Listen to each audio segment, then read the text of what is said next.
On screen, I have the whole history of NIO stock, but only the FTDs are showing right now. I'm going to insert price in just a minute because I want to point something out first. If you look at the bottom of the screen, you'll see trade volume, FTD, and sentiment scrolling on the ticker. That's because those are the three short-term indicators that I've been tracking for NIO stock.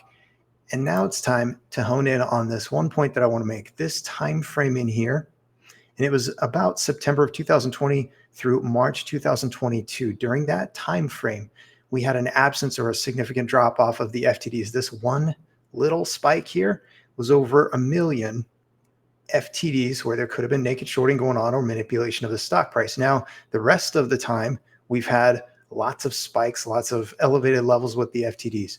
So check this out. I want you to see the price action differential when I insert that for the whole history.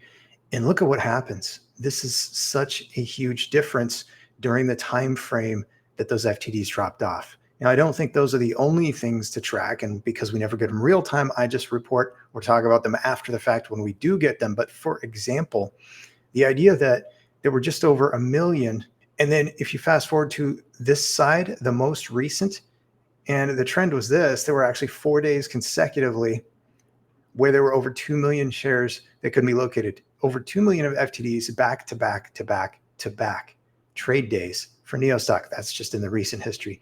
I think the trade volume matters. I think it seems like, especially in the more recent term, that 100 million shares traded on the daily side of things seems to make a difference with the stock price action, and it's significantly going up most of the days that has happened, but it just hasn't happened a lot. And I think part of that has to do with sentiment. Now, how about an easier maybe stock to look at with respect to, let's say, sentiment? And if big money is going to flow back into Chinese stocks at some point, probably Alibaba is going to be where we'll see that. And here's what's interesting about Alibaba is, again, we see this elevated recent spiking of the FTDs.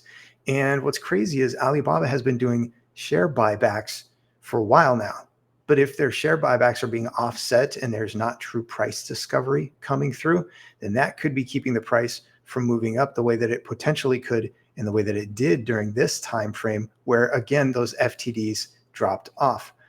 I think the reality is this is probably an era where it's pretty easy to target and short Chinese stocks in the US market, but that's just my thought and my take. So drop it in the comments to let me know your thoughts on any of this, and especially whether you think it is noteworthy or just a nothing burger about that time frame where NIO stock ran. Remember, it ran from $3.50 to over $55 in just 6 months during 2020. So what do you think? FTDs, did they make a difference or not?